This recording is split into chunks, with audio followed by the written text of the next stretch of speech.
Good morning, everyone. My name is Todd Cochran, and you're listening to the Saturday Morning Tech Show. And I have two guests on this morning, as usual. And I want to welcome Henrik. Good morning, Henrik, from another DAMpodcast.com. And we've got Michael Dell from geekofthenorth.com. Good morning, gentlemen. How are you? Great. Good Thank you, morning. Todd. Good morning. Michael was just showing us a few seconds ago the snow we had just a couple of days still. So one thing's for sure, Mike, if you once you're in Michigan, all you gotta do is wait for about 15 minutes, and the weather will change on you, won't it? Oh yeah, definitely. And much to my chagrin, I had to unwinterize I guess it'd be summarize the snow Uh, blower, and actually had to get out and blow snow. That's no fun. After the first day of spring. and Henrik, you're in the Washington D.C. area, is that correct? Yes, correct. Well, It's good. literally 46 degrees here. So why don't So, you guys tell me real quick just a little bit about your shows and what you guys talk about on your podcast? Henrik, go ahead, go first. well, at another DAMpodcast.com, I talk about digital asset management specifically. That's the acronym for DAM.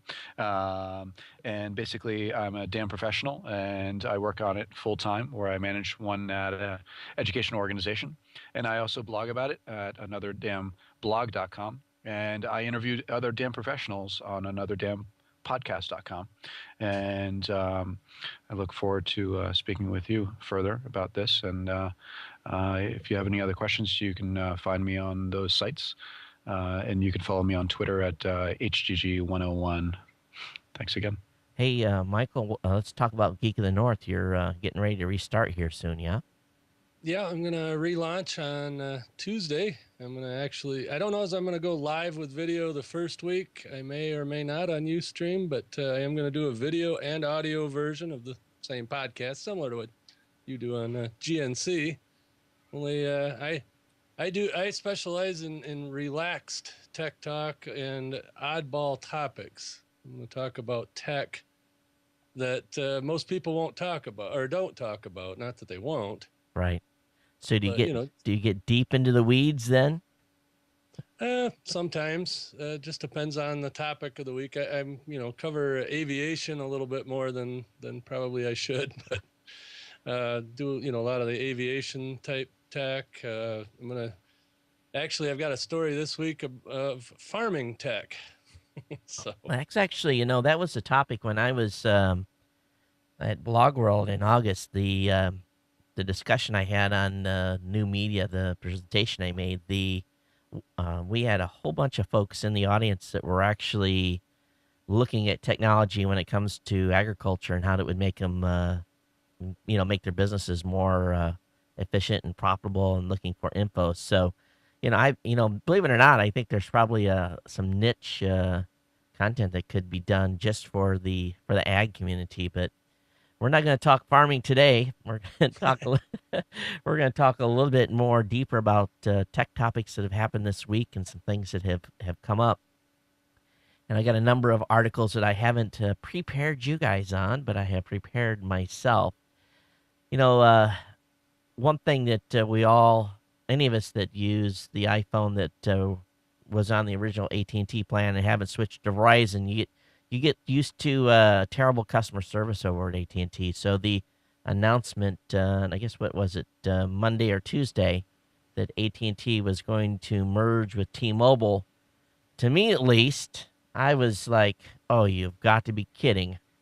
Um, my kids and my wife are on T-Mobile. Of course, I've got an iPhone on AT&T, and I hate to say it, but their T-Mobile service is generally much better than my AT&T mobile service. So what's your guys' thoughts on the merger? go ahead, Henry. Well, well, I saw that merger, and I was actually surprised that it wasn't another company buying AT&T. I have a feeling that that may be coming in the near future, provided that it's not viewed as too much of a, excuse me, a monopoly. If, for example, Verizon were to buy AT&T, which I think may happen in the future. Um, and of course, that would leave very few players in the arena, of course. But it actually kind of makes sense that they would buy a smaller player such as T-Mobile. Um, but that leaves only two players without 3G or GCM, GSM coverage, and that would be Sprint as well as Verizon. So I could see that being other companies buying up AT&T as well, because I've heard AT&T is only afloat because of the iPhone. So I can only see that happening over and over again until we have fewer players in the street. And of course, we all know who's going to be paying for that ultimately. I just I would hope that we would get to a point where someone in the regulatory commission would say enough. We already Mm-hmm. broke AT&T up years ago with the Ma Bells and this Mm-hmm. de-established them from owning local service. Now we're having more consolidation in the space. I don't know, Michael. What do you think? Well, I'm thinking that AT&T is testing the waters with this because it may or may not go through, and if it does go through, then they're sitting in the catbird seat because then now whoever would want to pick up Sprint would have a harder time because there's less competitors now. Mm-hmm. And I'm wondering if they're just trying to get their foot in the door first, to for these mergers, because I'm pretty sure Sprint was up for sale, or at least looking to be acquired at some point. And now if this AT&T T-Mobile thing goes through, then Verizon or AT&T presumably would have a harder time picking up Sprint. Well, you would think, but I don't know if Verizon would make a play on Sprint or not. It's just that they publicly said, and of course, what they publicly say and what they publicly do are two different things. But it's funny that you mention it because I've got it here on the camera. Let me bring it up. Verizon Wireless CEO says no interest in Sprint deal. So, Hmm. that's going to leave us with three. But I wonder if that has to do with Sprint has pretty much, made their bed with Clear.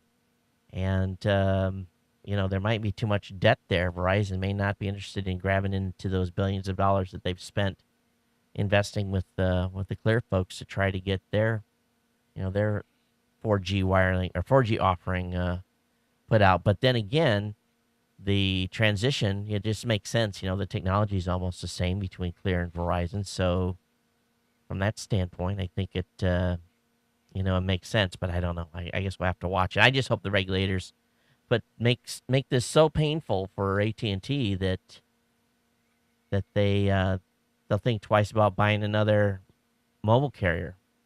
Yeah, But the thing I wonder is, like you were saying, they broke AT&T up years ago.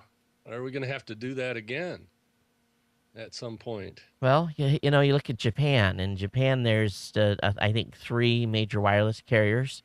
They don't have local, like if you're there where you live, Michael. There's probably a couple of small wireless carriers that service the region. Here in Honolulu, we have a couple of those small, and they're just basically reselling, uh, spectrum from Sprint or one of the other major carriers. So there's really no, even in Japan, there's no competition beyond, I think, three different companies. So I don't know. Maybe this is what this is going to boil down to is having it a three horse leg race. But you look at Um, the pricing plans on T-Mobile. T-Mobile has had great family plans, affordable. And their data has not been as great up until late when they've started to introduce some 4G stuff. But it just pains me to think that T-Mobile's going to go the way of AT&T. It's not good in my. I don't care for it. yeah, see, I was originally with Alltel, and of course they got bought out by Verizon, and that has been fairly painless only because they let me keep my Alltel plan. Right. So I have the truly unlimited Alltel smartphone plan, and as long as I don't change it, I get to keep that. The key is And until you want to change it and add something to it. right. You know. Well, anyway, we'll see what happens with this. But moving on to a different topic, Apple has, of course, come out swinging. against anyone that dares uses the App Store in their name. It's Amazon sued Amazon. They've also sued an adult app store that is kind of run separately off the grid for people that have jailbroke phones. Um, when I hear about application, app, we've been using the word app a long time before mobile apps came around. So what's Apple's chances here? Of course, I guess the one with the most lawyers win. Is that usually how it works? Probably, yeah. Uh, I'm curious if they've actually trademarked the word app. I seriously doubt they could. If that was their claim, maybe they have a chance. But you know, uh, the things that APP stand for, or AP for that matter, are so uh, enormous. I mean, yes, the App Store. If you go to Wikipedia right now and go to App Store, it specifies the Apple Store. Um, so yeah, it's possible, but it's doubtful, in my opinion. But yeah, it'll probably be fought in, and I doubt they'll have to rebrand some other place later on. Well, they do own the trademark on App Store, so they were able to Hmm. get that. And you know, I think that was a mistake by the trademark office. But he who applies first usually wins in these Hmm. cases, and obviously they did. Any Yeah. thoughts, Michael? I just think, a lot of this stuff that they do, Apple and other companies, it just, how can you trademark something that's, been in use? I mean, when they got that trademark, it was already in use. BlackBerry had the App World store, for 2 years before Apple started selling apps.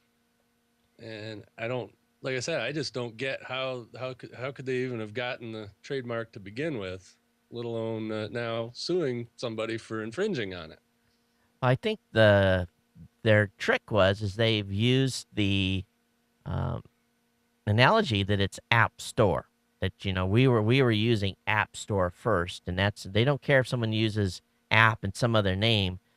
But I don't know. I it's it. So if I go and trademark I open a independent hardware store and I trademark hardware store, can I sue Ace Hardware? Maybe if you do hard store, I don't know. The trademark office, they just do all kinds of weird stuff. We applied for a trademark for MyCast for the raw voice generator. And when we applied for it, that was 5 years ago, and there was no one was using the word MyCast, and we went through extensive search and making sure we were good, and it was just one of those words, and they pushed us through all kinds of um, rigmarole to get that trademark. We finally got it, but it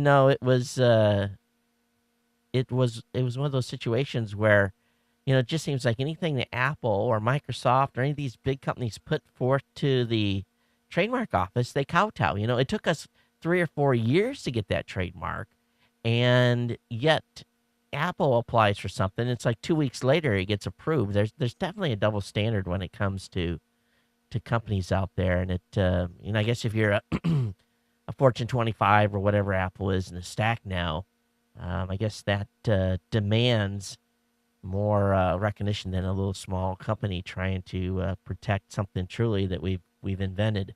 But Well, I'm sure anyway, it doesn't hurt being a big company. yeah, it's I'm sure it has to do with dollars and cents too. A lot of that. Hey, LinkedIn passed 100 million network, 100 million members, and just over the last 3 to 4 months, I've been finding myself using LinkedIn more than I have, and ever since really LinkedIn launched.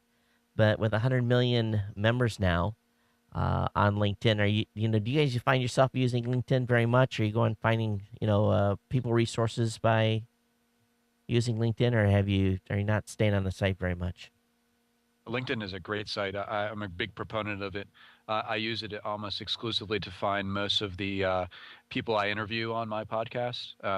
And I also, every time I go to a conference for digital asset management or other conferences for that matter, I'll get their business card and add them directly into my LinkedIn contacts.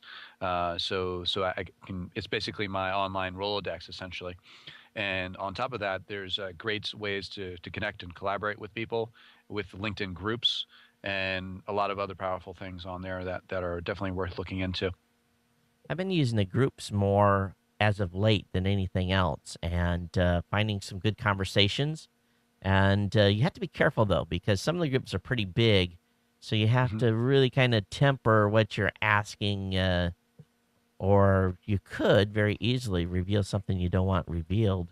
And so I guess it's good. And I went through and I had never really added all of the contacts that I had with people over the past couple of years, but I had done that recently and added probably 400 or 500 contacts, and it's really made a difference. It is a kind of a thing that scales when you, and it just those two interconnections of being introduced by someone. Like, I knew that I wanted to speak with someone in Silicon Valley, but I didn't have a direct connection with them.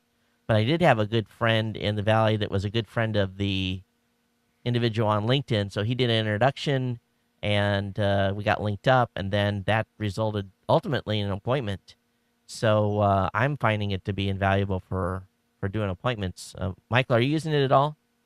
Yeah, I use it actually locally. We have a couple of local groups. One of them's called Geeks Do Lunch, and we basically set up lunch dates with the local geeks around my town here and around the area, and it's been a great resource, to just hook up with people in the same industry. But it's mostly local that I've been using it. And one thing I did screw up and do is I hooked my Twitter to it. Don't do that; it confuses people. Now, one thing that I guess we're pretty lucky in this area because Hawaii is pretty isolated, and the community, the social media community, the tech community, all is pretty small, and so from that aspect, we actually have a separate mailing list where there's just so few of us, and that we can actually have a mailing list that doesn't get overwhelmed, and so that's kind of how we stay connected locally, but. I'm sure we're missing a few people, but it is kind of interesting to see from region to region where the deltas are there. This next topic is a little bit more in the yeah, I don't know. I'll skip that one. It was a YouTube article. I think we can bounce that. This was more of a topic last week than it is this week. But Dig, the hits keep on coming. Of course, we know that Kevin Rose is going to be leaving Dig, or has left. He's been gone. I guess he only shows up in the office once in a while. But it's getting worse. Their VP of Product and Engineering is now leaving as well. Um, you know, this is one of those things. Dig a couple of well, at least a year, maybe a year and a half ago, they were offered significant amount of money to be bought out, and they walked away from the deal. Do you think that this is going to go down in history of one of the most dumbest business choices ever made? Uh, I think they should have took the money and run because you could see it, right from the beginning with Dig that it was going to last a while, but they weren't going to be able to sustain that model. Besides that, they were in there tweaking it, and every time they tweak it, they'd lose 50% of their users for a while. And yeah, if I would have been them, I would have took the money and run definitely. I think they got greedy. Henrik, what you That think? yeah, I mean, I've used them as well, and I've tried to aggregate my content on them as well, and I haven't gotten honestly that many hits on them. So it's possible that they're on their way out. I mean, among others, that's aggregate content. I don't know. As a user, I'm not a huge fan. So Yeah, oh well. I'm not a huge fan at all either. It seems like there was a lot of elitism going on over there, and of course, those that seemed to always get dug up high were, there was some sort of a logarithm in there. They seemed to be favored to a certain extent, but and it was always confusing to me. That's it wasn't a user friendly site. And then when they made changes, they made the changes so major that you had to relearn anything that you had learned previously. Yep. Firefox 4 rolled out. Have you guys downloaded Firefox 4 yet? Were you running the beta, or did you guys? What do you think of the new Firefox 4? I haven't downloaded it yet, but I've heard some people that I know of who have, and they're ecstatic about it for the most part, about how it's much faster now. Um, so yeah, hopefully that'll be great. I haven't given it a stress test yet. I found that Chrome was much better at handling multiple tabs, and when I do my show, I may have like 30 or 35 tabs opened, and I was having problems with Firefox version 3 locking up. But now with this new video rendering engine, actually using the graphics card and so forth, I'm gonna have to give it a try and see what it how it does when you load it up. But one thing is kind of interesting to me is that if you load Chrome and if you load Firefox and then you load IE9 on, they look just about the same. They've copied each other to a greater extent. But Michael, what's your thoughts on Firefox 4? I haven't downloaded it yet either, and the only reason I haven't is I've got to look at feeds a lot, of course, with my tech support stuff, and I'm afraid I want to make sure Firefox 4 is not going to break the ability to look at feeds. Yeah, let me look at that and see. I'm pretty sure that it doesn't, because it's true that Firefox is the best browser for actually looking at a feed specifically. Let me go over to my site and let me see what it actually looks like. Because I prefer Chrome for my normal browsing and stuff, but like when I have to look at a feed, Chrome is next to worthless Yeah, let me bring unless uh, I'll bring this over here download and show some this sort to of you. program. This is what it looks like. It still looks the same from looking at a feed Okay. perspective. Well, that's good. Yeah, that is good. Probably do that this afternoon then. Make the bounce. Okay. Well, I think you guys will like it when you. I've been running the beta for a while. The only thing I found problems with was the 64-bit version had issues with Flash, and I haven't Mm. upgraded from the beta yet. So I'll do that and then see if it They have a fixes. Mac version. I'm pretty sure the Mac version's available as well, so I should be on the street. Do either of you use Flipboard on your iPad? I don't have an I iPad. don't have an iPad, so Oh, I'm an Android guy. okay. So well, Flipboard is a app that basically allows you to kind of preview news. They aggregate it in a kind of a cool way. It kind of is presented to you in a newspaper style, and you just flip through the pages, and you can kind of quickly do some quick overviews. And they aggregate from all of the big boys. But it just amazes me how much money that some of these app developers are getting. They had another fundraising round, and they've got a $200 million valuation now. So what does that mean? That they got another 20 million bucks? But Wow. it's just, and you look at the money that's being invested. This new app called Color that came out a couple days ago is making the news. $41 million in initial funding. Round one founding was $41 million. You know, fellas, we're in the wrong business. Yeah, no doubt. It's extraordinary the amount of money that's being spent, and I guess what I wanted to how I wanted to relate this was, are we in a bubble again? Are venture capitalists losing their minds and investing insane amounts of money behind companies that have a little chance of moving forward? Or That's a good question. I guess your question is this the app bubble? yeah, Yeah, I don't know. That's a great question. I mean, I guess since the devices that use these apps are still monumentally popular and only growing in popularity with the new devices, tablets, phones, etc., that are accepting these, including the Chrome OS and all that fun stuff, which is allegedly supposed to come out this summer. As far as computers are concerned, which are only going to use more and more of these apps. So if they have more functionality and there's actually use for these things, I mean, some of them are completely useless, to be honest, and you can do them on the web versus some things that are actually quite ingenious. So I guess it'll depend on the actual, people, the volume of people who are using it, and the costs that it actually, or the money that it brings in, not just that's going out, as you were saying, in the millions of dollars to develop these things, but who's actually going to pay for this ultimately?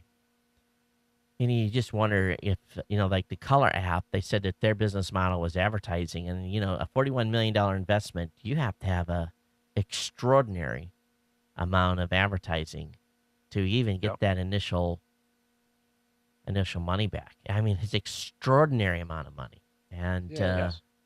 I don't know. I just don't see how these venture capitalists, they think completely different than I do. I guess I'm too conservative from a money spend standpoint. Um, I'm pretty flabbergasted by the investment. What do you think, Michael? You think that they're they're just throwing money away, or they I think some of them are, but then there's others out there that probably justify it. Look at Rovio and Angry Birds. I mean, they're right? everywhere. And, Yeah. I'm sure whatever money got thrown at that is a good investment. Yeah, But, it's law of averages, I guess. Yeah, but like Flipboard, I really don't know.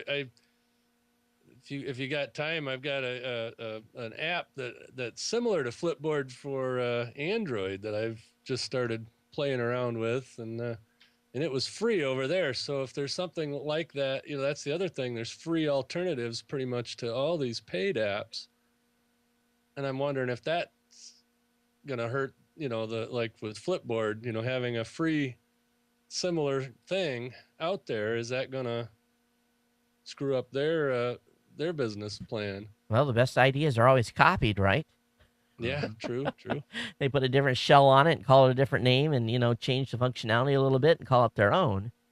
And I guess copying is the biggest form of flattery, but yeah, I'm sure. But development. I was talking with we're getting ready to launch something at NAB, and Michael, I think you'd have a little bit of an insight on it. I'm not going to discuss exactly what it is here because we're still got that info embargoed. But I am talking with specific content creators and saying, hey, we want to give you early access to this, and there is a money component to it. And um, the one guy says, well, it's why you taking a percentage? He said that's unfair.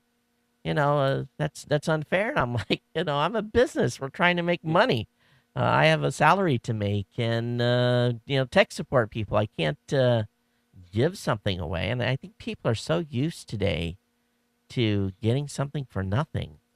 Right. It drives me crazy that whenever you have a legitimate business model where you're actually, I don't build stuff not to make money. It doesn't make sense. A lot of these companies do. I guess that's their adage from the beginning is, oh, well, we'll give it away free, and we'll figure it out. But we never took venture. We funded this thing out of our back pocket, and I don't know about you, but Mama wouldn't be very happy if I had to pay salary with my credit card. Exactly. True. Well, I Uh, go ahead. no, no, go ahead. The Verizon is announcing additional 4G LTE cities for 2011, 145 cities by the end of the year. And whoops, let me take that down. Luckily, Honolulu's on the list. We've had 4G Sprint here for over a year already, but I haven't had a chance to play with Verizon 4G. Have either of you had a chance to check any of the 4G speeds out yet with any of the devices, or are you in cities that don't have 4G service yet? I have not used 4G. Yeah, we barely have 3G up here, so it's going to be a while for 4G. One thing I find curious is that they're showing their nationwide map, and let me bring this up. The red, of course, indicates where they currently have service. And supposedly that includes 3G. So then you look at the green dots on there. I don't know if you can see that, but the green dots on there indicate where they're going to be launching 4G. It's Looks like Grand obvious. Rapids is in there. Yeah, it looks like Grand Rapids is. Maybe even Traverse City is in the stack too. Or Saginaw, maybe. No, not Saginaw. What's right there in the thumb? Probably Traverse City. So, That's Saginaw. yeah, it might be coming close to your area and down in We're, Detroit. we're But, up in the pinky finger. oh, so, yeah, you probably won't. But, the thing that I guess I shouldn't complain. We've come a long way with data plans. And, of course, I'm a data junkie. I'm always looking for speed. But having had access to Sprint, their version of 4G, and it's really from a mobile experience. I'll be honest with you, I don't see or I can't feel that distinct difference. It's like being on DSL. When you go from DSL to a cable modem, there's Mhm. obviously this big jump in speed. You can really see it. But when I'm on EVDO or Rev A or 3G, and then switch to 4G, it's hardly discernible. So maybe this whole rollout is not a big a deal as what they make it out to be. But they definitely are promoting it. But they always say up to a certain speed, but they never get there. If they would get to the speeds they say they can get to, then it would make a difference. But you know, what are you guys' thoughts? Any being that you're not in a 4G market? Yeah. I mean, I totally understand what you're saying. They promise these up to speeds, but how often do you actually get to it? Unless you're even glued to a tower, um, giving off these signals. It's similar to the Wi-Fi speeds or whatever. It's never 100% what they promise, and it doesn't last in a consistent fashion. So, I unfortunately see only a growth in the amount of data that we're going to be downloading Oh yeah, because, like Android is selling 60,000 devices a day supposedly, and iPhones are probably selling off the shelf as well at the prices that are going. So, all those people who are getting data plans, which are pretty much required if you get one of those, you're sucking the 3G, 4G signals to their capacities.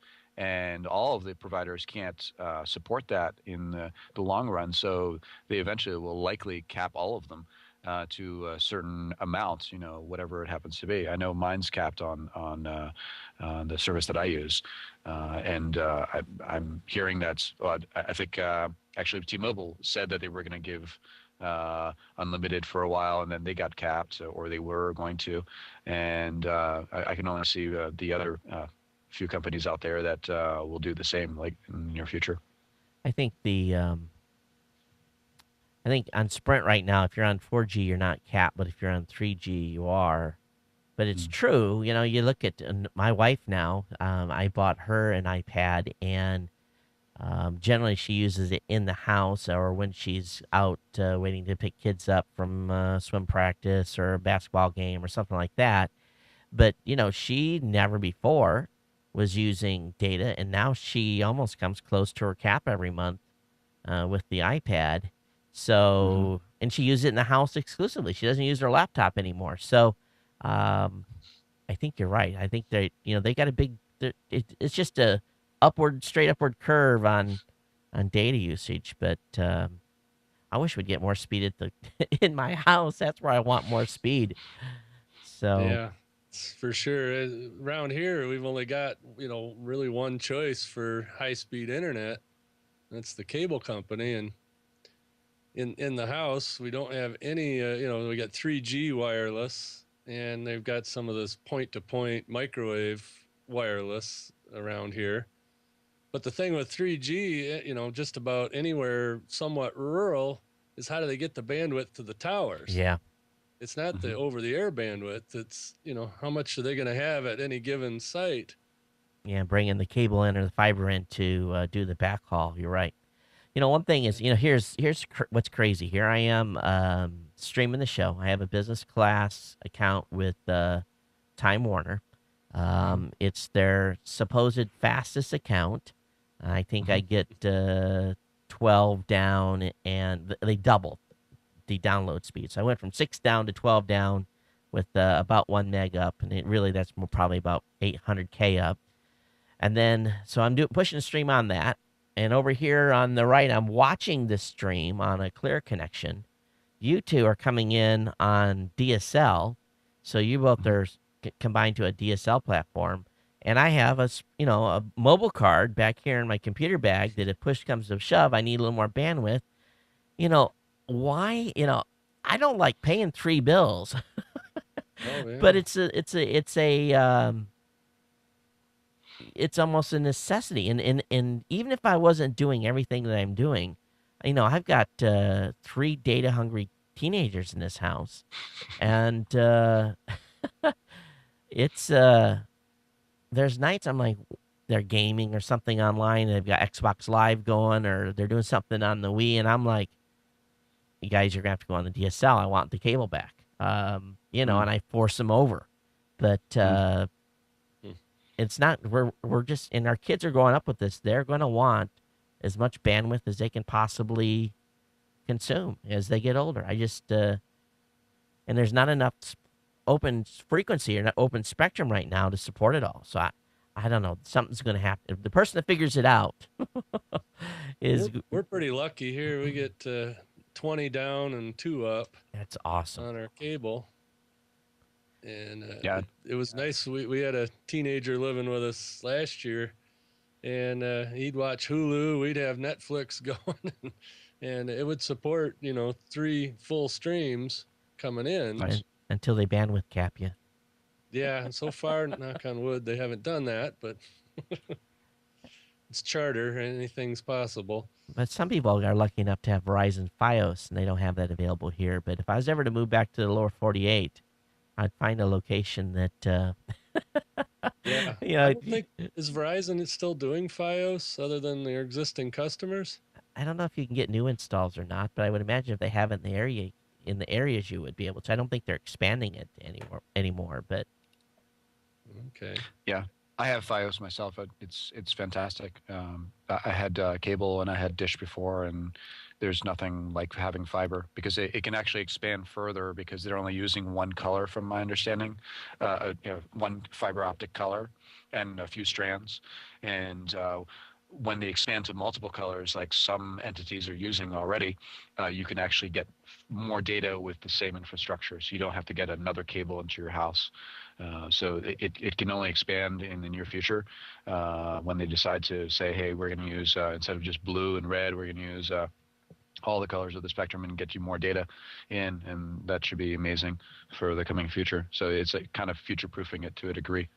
I think the ultimately where the solution is going to come, and I think what they'll end up having to do, and I really believe this, is that they will start putting in, if nothing else, they'll come to like my house. They'll say, okay, Todd, we're going to give you free internet, Mhm. but we're going to give you a higher class of internet, but we want you to run this little box right here that's going to, give your 25 neighbors in the neighborhood access to your internet via wireless.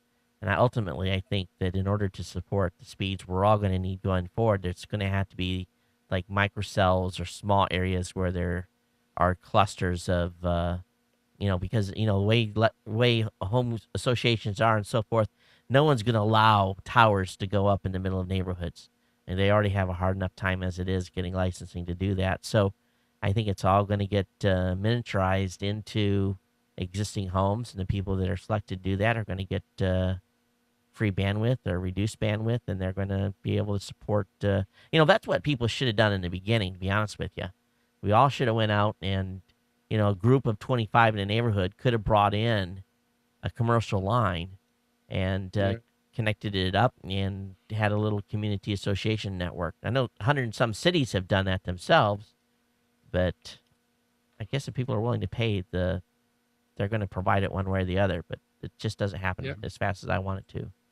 Our city has municipal Wi-Fi, uh, which I can connect to here, but it's pretty limited. But it is really cool for if you got a Wi-Fi only iPad or something. Yep. You know you get enough bandwidth to at least check your email or whatever. And so they have done that, around here.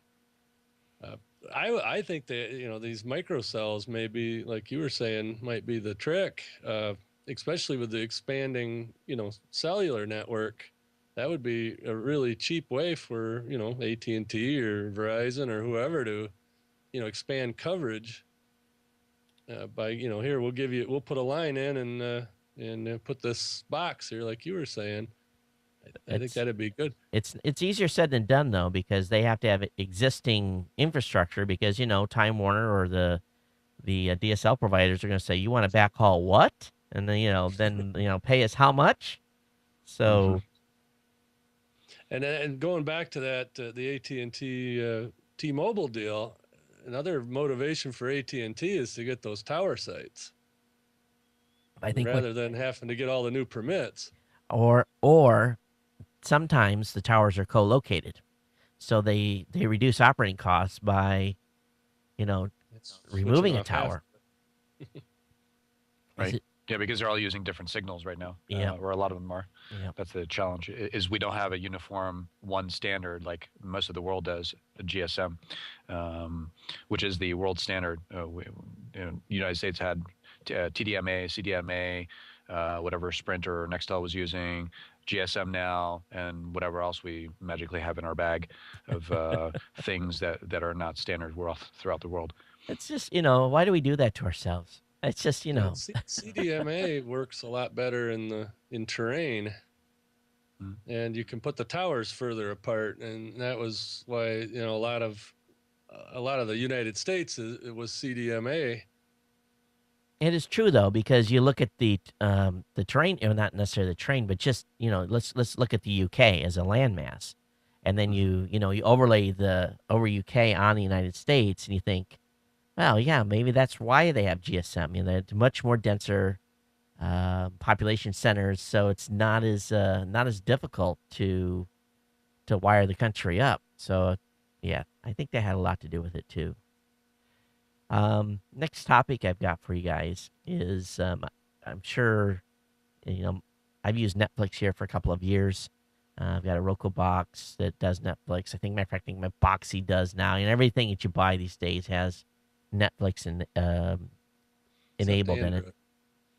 Yeah, I think they've got I heard that they had an Android. I thought they've got an Android app with Netflix on it too. But anyway, of course, Netflix is when they initially started, they got a heck of a deal with Showtime and Stars. They were able to license that content relatively inexpensive, and the contracts are up for renewal. And of course, Showtime and the Stars now see the money floating down the river, and they've decided to start playing a little more hardball with Netflix.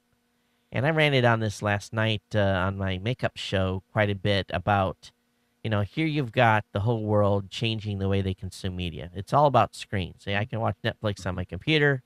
I can watch it on my mobile device. I can watch it on Roku. Doesn't matter where I want to watch content, I can basically get it. And Mm-hmm. yet you have these major businesses like HBO, Stars, Showtime, and so forth that are so enthralled and not moving their media beyond traditional TV. Now, HBO's stepped out of the box a little bit, and they've got an app for the iPad. But now they're going to put the screws to Netflix and say, okay, we're not going to give you access to day one recordings. We're going to delay it by 60 days. We're going to take early seasons of stuff off. I'll be honest with you. I wouldn't have bought my Netflix box if I couldn't have watched complete seasons. And I don't like watching, I don't have time. First of all, I don't have time to sit down and watch usually a lot of television. And so what happens around here is around Christmas time, we seem to go on these like marathon watching of specific shows. Well, like one year we did the entire Lost series from season 1 all the way through the end of the season during the Christmas holidays. And we used basically vegetables. We weren't doing nothing, couch potatoes totally. But for me, it's going to be sad to see these archived content go away, and that was a big reason I'm a Netflix subscriber. So, what do you guys think about the screws being put to Netflix here, and the content providers or the entertainment industry trying to remove content from the box. But I'm a Netflix subscriber, and I love it, both for the streaming purposes and the DVD, because they don't have everything streaming yet. But they predict that in less than 4 years, they will not be sending any DVDs out anymore, and that it'll all be streaming, which is very realistic actually. Because why do you need physical media? Why do you need to watch everything on television or on a computer monitor when you can necessarily view it on any monitor, any screen, any device that has a screen, and that's ultimately what people want to do. They want to watch it on any media they want, whether it's the phone, the tablets, the monitor, the TV, whatever, and they want to be able to, just like Netflix is offering right now, uh, regardless of what the device is, and pay one price and see as much, eat as much as they want, or view as much as they want, regardless of how new the content is, or how old the content is, or how whether it's a movie or a TV show or a documentary or whatever it happens to be. Um, that's what consumers want today, and they don't get that for some reason. They are set in this mindset that, oh, it's only going to be on the TV and maybe the computer and maybe an app, and we'll send some DVDs 6 months later. um, but that's not good enough today, and they have to understand that the consumer, as well as myself, as a consumer, is demanding more, and they want more, and if you take away stuff, they're going to complain, and then just going to move away to someone who does have that content. And if you don't offer that content somewhere else, they'll pirate it. They'll get it somewhere else, and they won't like it that way, because then they won't be able to monetize it. So while I don't pirate anything, uh, they people do get stuff that is pirated if they can't get it somewhere else, and because they don't want to wait forever for it, and they will get it by any means necessary. So they have to understand that, or they will continue to lose money, which I know they are on this type of media. Michael, any thoughts? I just don't. I don't think that Netflix is ever going to get to the not sending DVDs unless they just plain stop it. But nothing. I'm a Netflix subscriber, and nothing bothers me more. I'll think of some old movie I haven't seen in a long time. Say, oh, let's see if it's on Netflix. I'll go there. It's DVD only. Mm-hmm. Now I don't know if that's a licensing deal or if that's Yep. just they're holding stuff back. But them saying that they're going to be DVD less, in 3 or 4 years, they're really going to have to fork over the bucks, I think, to these companies to get all the licensing in place. And I think that's what's going on is they're using it as a bargaining chip, like Showtime and Stars. I think they're doing this now so that later on down the road they've got a more leverage with them. And I think too the challenge with going discless, and I personally would much rather just be able to say, okay, I want to watch that and instant stream and watch. For me, I've got the bandwidth to do that. Now, my mom, she's in an area where she's on basically one of those tower to tower type of wireless. She's basically got DSL type speeds, and it's barely DSL. So she gets maybe 1.5 meg down. So she prefers getting the DVDs because she just doesn't have the bandwidth to make it happen. But that's going to change over time. It's going to get better. So I think you're right. I think you said 5 years. Was the prediction, or was it? They said that several years ago. So it was now it's more like 3-4 years. Yeah. But yeah, and realistically speaking, you can have everything streaming or as a download in the later future without physical media. I mean, physical media has a shelf life, and then it dies. CDs are on its way out. DVDs will likely, even if it's a Blu-ray, it's all going to eventually change based on, like you were saying, licensing. The rights and holders hate downloads, and that's going to be a big sticking point with them. I think they got to get on board. The times are changing, and it has changed. Yep. I talked about this exclusively when I asked my 21-year-old, what is TV? It's her laptop. She doesn't have a TV in her room. Her TV is her laptop. And we cut the cord here in January, and we've been going completely on what's available online. And sure, we miss a few things, but it's better than paying that $105 cable bill. And it's worth the sacrifice and not getting some programming um, by basically going online and being able to get it that way. So I geeked out and I got everything tiled in so that we can get as much stuff as we can for free. But it does irritate me when I can't watch certain things on Discovery Channel or TLC. There are things that I can't watch that I grit my teeth about. But I've refused at this point in the game to be held hostage to the cable provider. They charge me more now for they charge me $10 more for my internet stuff, but all right, what do I'd rather do? Pay 120 some dollars to them, or pay them $10 extra for just the privilege of being on the cable versus than having a television service. But Right. Did you put up an antenna?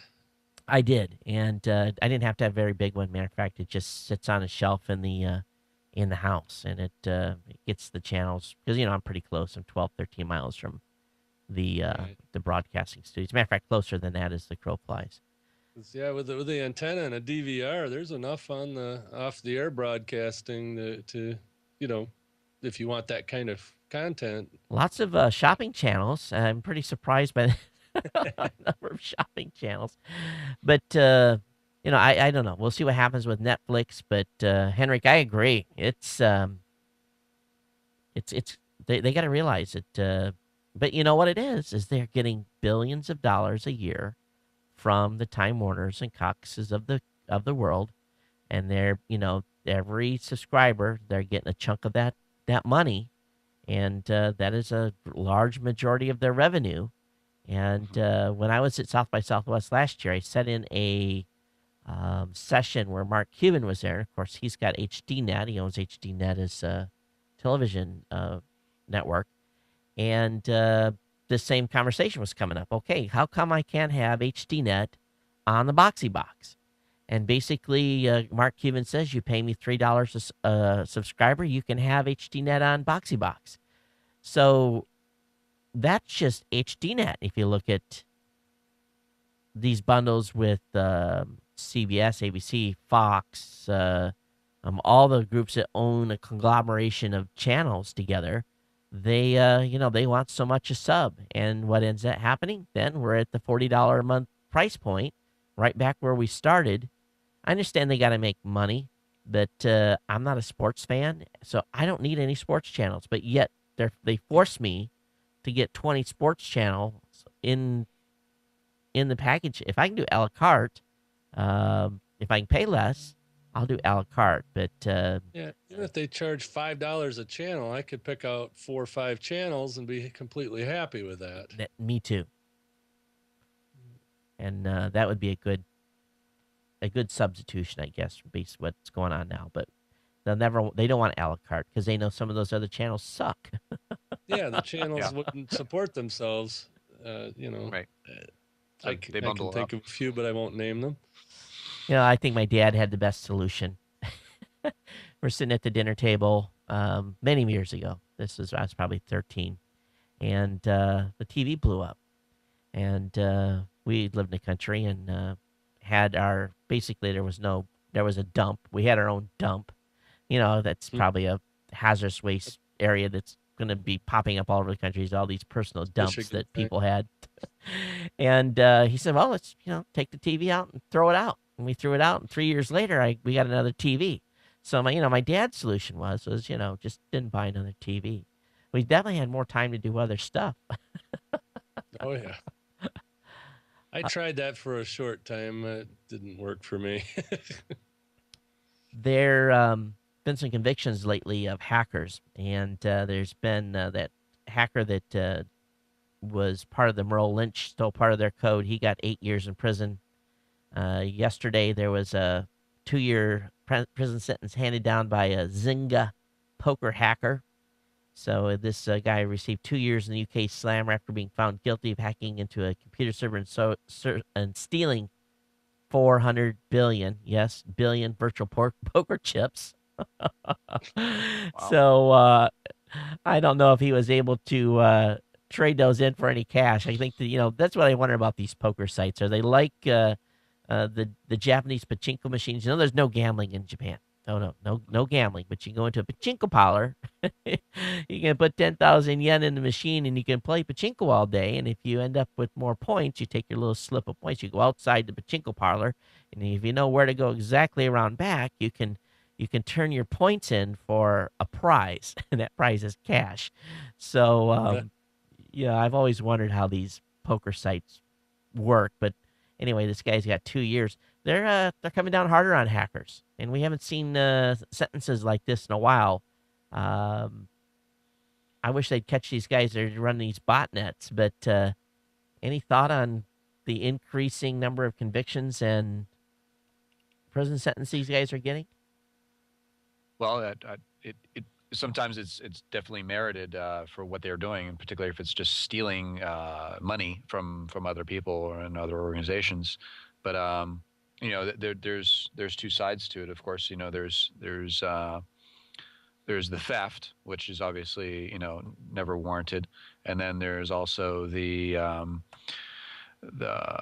what WikiLeaks is doing, and that's basically an ethical question as far as is releasing that kind of information uh, valuable to the general public. And I'm not going to go into the ethics of it, but it is basically, even though it pisses off pretty much everybody, there is a valid um, there could be some valid realistic possibilities as to why that information should be released.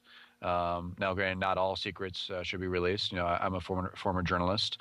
I understand that there are certain restrictions as to what you're not supposed to release, but journalists are working into that realm, and all that information was gotten and handed out. For the most part, by hackers and journalists. So there's the theft, which is definitely not condonable, but then there's the distribution of information that people need to know, and that's basically what journalists are out to well, true journalists do is give the information that's needed to be known. I think if a journalist gets material through a source or through means that didn't involve a crime, I think Hmm. it's well within their right to publish that. But Hmm. having I guess my background being that I spent 24 years in the Navy and having worked on stuff that I guess for a simple word was sensitive. Um, the WikiLeaks stuff, while haven't looked at any of it, um, I know that there's a lot of people that are happy that it's out. There's a lot of people that are upset that it's out. Um, but all in all, I think there's some stuff that truly is. And again, I don't know the substance of what was in the WikiLeaks stuff, but just thinking back to my past, I know that if there's stuff that had been leaked, it could be extraordinarily damaging, and it's not so much that it's I guess for a better word, it's the process many times. And, it's the process of which that material was obtained. And that is what is the damaging part. It may not be the information so much, but just the fact that something was able to be done or, something was able to be obtained in whatever way is the things that damage. I think in the WikiLeaks stuff, it was, a lot of the stuff that's at least been reported on the news.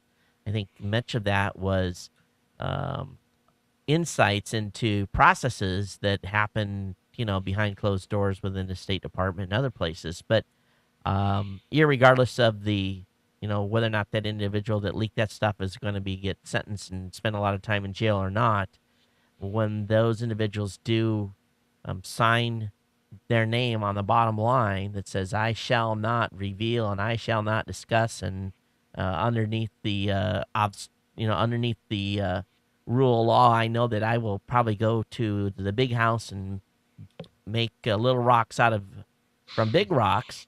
That individual knows the risk that they're taking when they that they decide that they're going to be the person that's going to leak information and become underneath the scrutiny of the at least in this individual's case, the military judicial system. So I don't know. I guess anytime I see anything that is I would consider to be dangerous or impacting to the way of our way of life, it makes me a little nervous. But I understand that hacking is something that's going to continue. And you look at the HB Gary thing; they went down.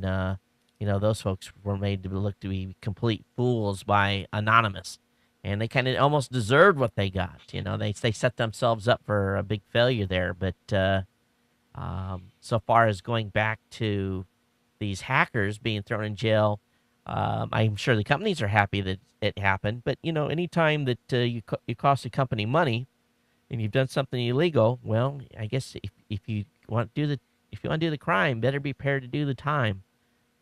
Hacking is like the new breaking and entering, in the physical world. Hacking's the same sort of thing.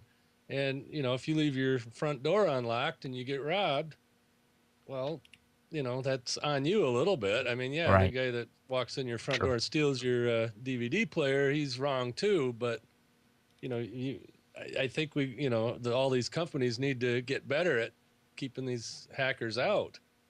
Hmm. In other words, lock your front door.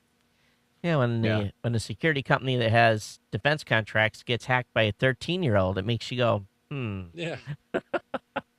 And it Yeah. actually should make us all a little bit, or no, not a little bit, a lot afraid, you know, Hmm. because what happens if okay, that group went after a security company. What happens when a Chinese group goes after a nuclear power plant or goes after Goes water after your bank processing or account. sewer or bank? Yeah, it's a whole different Yeah. game. If you look at your bank account, there's not a pile of dollar bills over in a vault somewhere. It's blips on a screen, and some hacker can come in there and move those blips around, and you're out. Can make for a very long month. Yeah. Yeah. All right, I mean, good. go ahead. I mean, in the similar sense that there's also the similar individuals that I've heard creates viruses, which is Yeah. also malicious. I guess it's the maliciousness of what you're trying to do for personal gain. That's probably the worst part. And when you're creating viruses, I mean, I understand those same types of individuals who are doing this malicious create action should deserve equal punishments that get handed down. I've also heard that some of the organizations that create the software to protect us from that hire them to justify their existence, which is a bit scary. Um, Yeah. so that's another thing to consider. But I mean, basically, it shouldn't be based on fear. It should be based on how well are you protected? Do you change your passwords? How safer? How you've probably covered the Gawker issue where Gawker.com got hacked, Yep.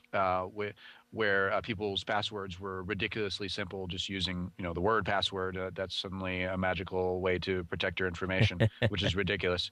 You know, Yeah. there's guidelines which I actually put on my blog of what, and I'm not the only one, of what you need in a password to actually make it relatively secure. And even some places that you put in your password, it'll tell you is it secure or not based on do you have upper and lowercase letters, do you have numbers, do you have special characters. Do you have at least 8 characters, if not longer, and no dictionary words, all that fun stuff, to make it secure. And that's how you make a password secure, among other things, to keep that door closed, as you were putting, Michael, and not leave it wide open, saying, "Hey, I have a big screen, 70-inch plasma. Please come steal it," Right. or a pile of money here. One thing that blew me away was for many years, my bank did not allow the utilization of special characters. And it drove me crazy because, and then they had a little bit low number of actual digits you could use. I think it was the max was like 9.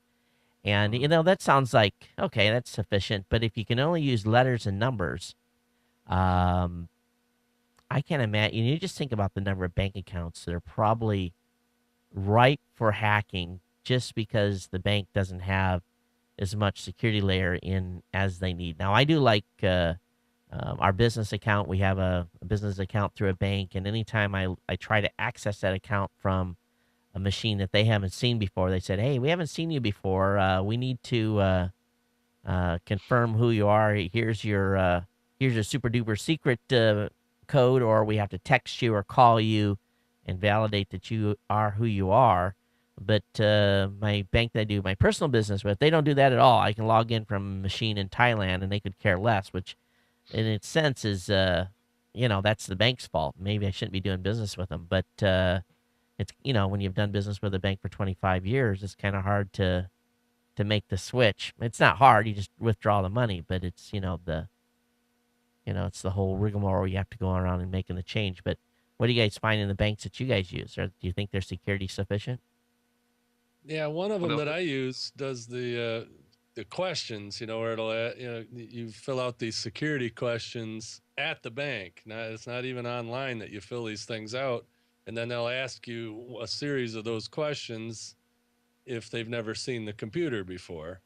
So it's a little more secure. Plus, they make you do an uppercase and a lowercase and the password, and they're pretty secure. And then, like you said, Ted, I got another bank that password's been the same for the 5 or 6 years that I've been online banking with them, and it's real easy to get in and out. Henrik, what's your experience? Yeah, I'm again on the password. There some entities require that you change your password every so often, like every 90 days Yep. or even more often for that matter, so that even if somebody thinks they know your password or was looking over your shoulder when you were online banking in probably a too public area, such as a coffee shop, for example, that if you have any concern whatsoever, you can change it pretty quickly. Um, but yeah, I've seen even the online keyboard where you actually have to click with your mouse the Yep. keyboard to enter a special, word or phrase or a password, um, and different ways to protect you. I think for the most part, unless you're blatantly like sharing it on a big poster, how to access your bank account. Um, Banks are relatively secure. At least we would all hope so, right? One thing that I found recently that was pretty cool is my bank implemented a function where you could set limits. Okay, so if you withdraw more than $200, it sends you a text message. If you have a transaction that goes a bank transfer or a web bill pay, something like that, that goes above a certain month, it sends you a text. So I set those limits. I know what we normally withdraw or what our general transactions are. So I set the notification levels below that, and so now it'll text me. It'll say, you've had a savings account withdrawal that was X number of dollars at a certain time, and someone here is going to answer that. I hope. I don't know. Where's the other phone at? So, as a matter of fact, my cell phone's ringing too. That's funny. The So he kind of clues me in what's going on with the account, and that itself, I've said, oh, where did that transaction? And then I can do another command, and it'll give me the full transaction details. I really like that, and it's actually, even though they don't have the best password security system, that in itself to me is worth the price of doing business with them, and it does it to both my wife and my personal cell phone, so that we both are on the same page on what's going on with the account. So, Great. all right, let's go ahead and switch gears here. RIM has decided to open the BlackBerry Playbook to support Android apps. This is huge. Mm-hmm. BlackBerry was, we saw the playbook at CES, and I'm like, how is this going to get off the ground without any apps in it? And I know that they had some internal stuff going on, and we were talking with them. And matter of fact, we were working with them to get video content into their new media player and so forth. But yet, there really wasn't this big run to have developers develop for RIM. So I think this is a good move on their part. Oh yeah, definitely. I think that's gonna push them at least to be somewhat competitive. And I've heard other podcasts that have seen the playbook, and reviewed it, and say that the form factor is kind of nice over the iPad, just because what is it, a 7-inch? And I think Yeah, that, I'm not sure. Go ahead. but I'm thinking the whole Android thing. I mean, Android apps aren't quite on par with iOS apps, I guess, in general, but they have the potential.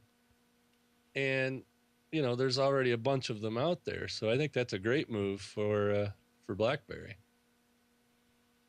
Well, we'll see how it does, but there's a lot of folks that are BlackBerry fans, and I'm sure this makes them happy. I know that the graphics set that they're using in this card is or in this particular tablet is pretty good, so I think they're going to have some advantages there.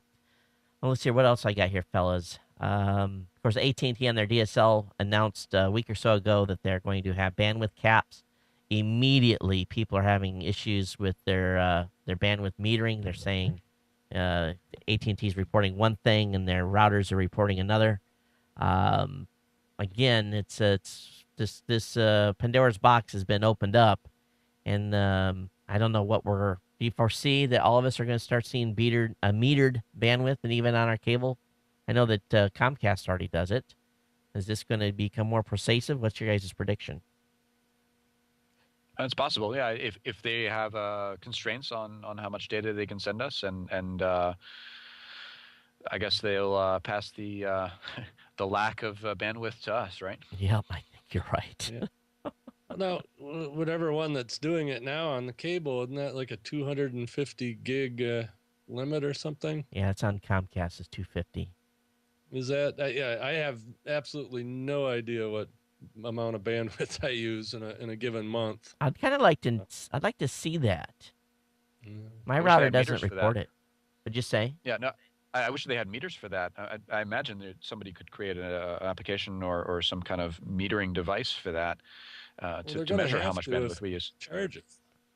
I know my iPhone has it, where so I can measure like, oh, I've used, I haven't gone over, so I'm okay. So I don't have to worry about a higher bill for my My data. Droid does that. Even though I'm on an unlimited plan, I do have a ticker every month.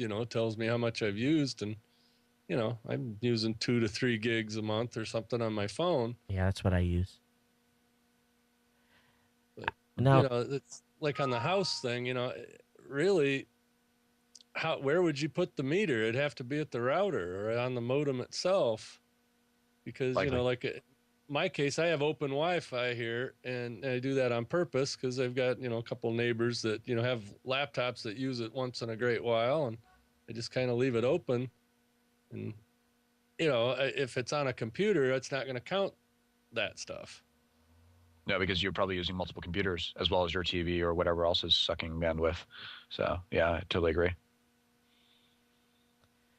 okay, last topic, guys. Microsoft has shut off HTTPS and Hotmail for over a dozen countries, and this is pretty startling. They've turned off secure email in Bahrain, Morocco, Algeria, Syria, Sudan, Iran, Lebanon, Jordan, Congo, Myanmar, Nigeria, Kazakhstan, Uzbekistan, Turkmenistan, Tajikistan, and Kyrgyzstan.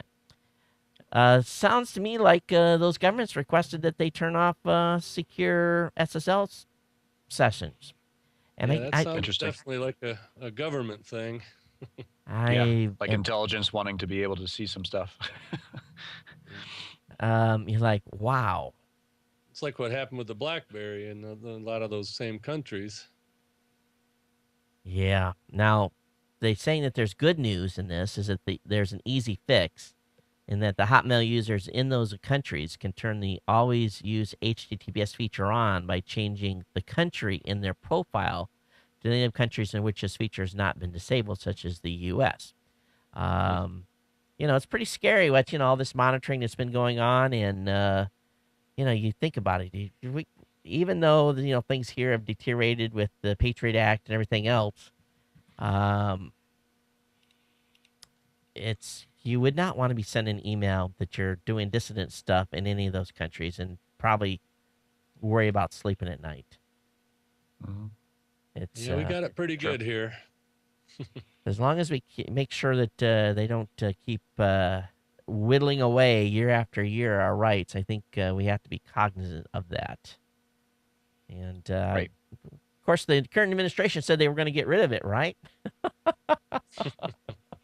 And that hasn't happened yet. Yeah, they So, say lots of things. yeah, we don't want to turn this thing into a political conversation. Well, gents, No. one more time, why don't you tell us where you can find, where folks can find your shows and a contact email address if anybody wants to reach out to you? You can find me at www.anotherdamPodcast.com or anotherdamblog.com. And you can find me on Twitter at HGG101. And my other contacts are as well on there. And feel free to listen to my podcasts or take a look at my blog posts. Thanks again. And Michael? And you can find the show that I'm going to be restarting on Tuesday at geekofthenorth.com. All run together. And Twitter is also Geek of the North. And my personal Twitter is MGDell. So I'm all over the place. So. Everyone that's joined us this morning, I want to thank you for hanging out with us. We've had a number of topics today. This wasn't a big news week, but there was some stuff in there for thought and conversation. And I hope that you've enjoyed the show. If you have any feedback for us, you can send an email to geeknews@gmail.com, geeknews@gmail.com. Of course, you can just flag it as it being a comment for the Saturday Morning Tech Show, and we'll include your comments in the next show. Again, my name is Todd Cochran. You can find me on Twitter at @geeknews. And, of course, I'll be back with you for another live show Monday evening at 8 p.m. Honolulu Standard Time, which is past the bedtime for most of you folks that are in the lower 48. But don't worry, we replay the show for about 24 hours after every podcast. Of course, you can find it on this show and my others on iTunes. And I think next week we're going to be launching a new show. We're excited about that. We've got the first episode in the can, and we're going through the review process on that podcast. We're looking forward to introducing a new show here at GNC next week with an additional host. Michael, you and I've actually got to talk about that as well, about potentially bringing a show over here too. But let's call it a morning, gentlemen. Thanks so much, and y'all have a great day, and thanks for spending some time with me. Thanks for having us. And that's it for the Saturday Morning Tech Show. Everyone take care, and aloha.